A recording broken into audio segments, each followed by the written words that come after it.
Megan is an image consultant.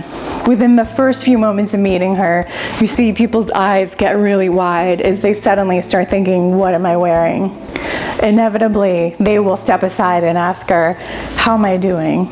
Not expecting her to say, go to the nearest runway, you look amazing, but also secretly hoping she's not going to say, this is a mess.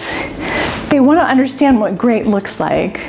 They want to understand what they're doing well and how they can improve, what they can focus on to get better and to work towards great.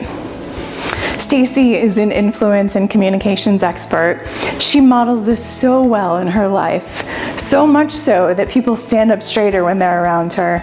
They're very aware of every word used, and when the inevitable like or so creeps into the conversation, they immediately become aware and jump and say, no, forget it, I didn't mean that.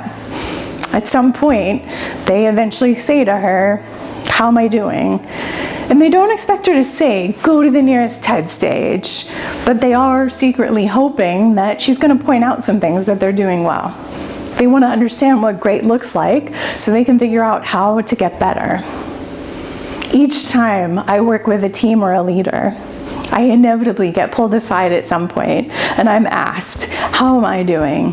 How are we doing, especially compared to other leaders or other teams? And it's because they want to understand what great looks like. They want to make sure that they're not the worst I've ever seen, and they want to hear the things that they do really well that they can invest in, the strengths that they can grow to be better, and how they can use those to work towards great, and how they can understand what great is. Sometimes the best things we can do for development is to paint that picture of great, to tell the stories of the great examples in our companies. Not just the great leaders, but the great way we've solved customer or client problems, the things we've done to delight our employees. Because those are things that we look to, that we use as an example and work towards, that help us actually grow and develop.